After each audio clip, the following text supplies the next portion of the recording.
Hey everybody, welcome back. I'm Afron Framble, and I may look and sound a little less than optimal. I'm in a bit of a transition, so things might be a little bit different right now. At any rate, these are my May 2023 releases I'm most excited for.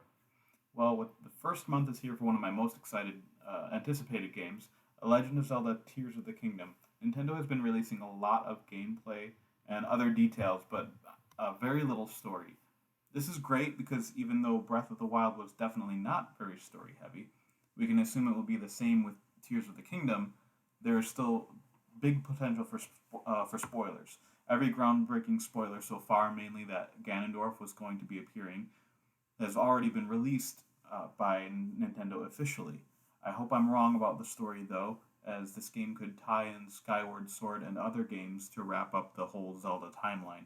And by story heavy, I mean Zelda games don't typically have convoluted plot lines or huge twists, other than the occasional character reveal, specifically Sheik turning out to be Zelda in disguise, and Midna being the real Twilight Princess, and not Zelda being the Twilight Princess.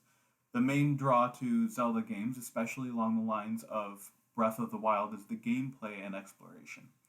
Now, for movies, it feels like we just got Ant-Man and the Wasp: Quantumania, and there's another Marvel movie coming out this week, Guardians of the Galaxy Volume 3.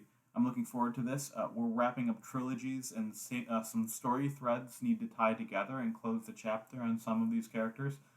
I do have a theory about why the storytelling isn't as cohesive as it was when Marvel started with Iron Man, Captain America, and Thor.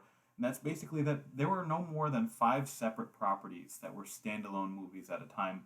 Marvel took the hint from Hulk that some characters wouldn't stand alone on their own in their own movies very well, and they would do much better in a team up movie.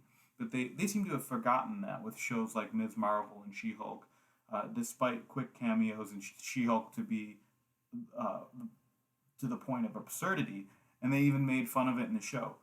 Not to pick on the women. I know Moon Knight could have been worse because it was really good with what they did.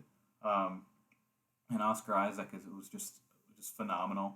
All the actors are really good. It's just somehow that show did better. It hit harder than the other ones with the characters that are being introduced.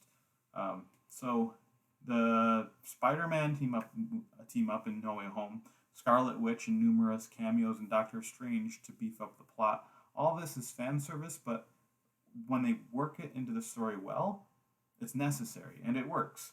Too many standalones or side stories that have little payoff can just create a mess. Marvel should introduce some characters and have a movie or show that makes them come together and defeat a common enemy. Rinse and repeat. That's what would keep fans eager to see what comes next. And then you're not throwing too many new characters at them before you have a little bit of payoff. They come together, they fight the big bad guy or some big bad guy, and maybe the bad guys team up. For shows, there's not a lot going on in Netflix or Disney Plus. We just came off the heels of some pretty decent Star Wars content with The Bad Batch and The Mandalorian wrapping up for the time being. I'm looking forward to Ahsoka, but I'm staying away from spoilers on that, so I'm not even watching trailers.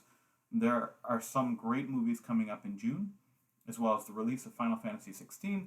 Star Wars Jedi Survivor is fun. I've been playing that. I've just started, so my plate is chock full of things to keep me entertained. But that's it for my list. Let me know what you're looking forward to this month in the comments below. Thanks for watching.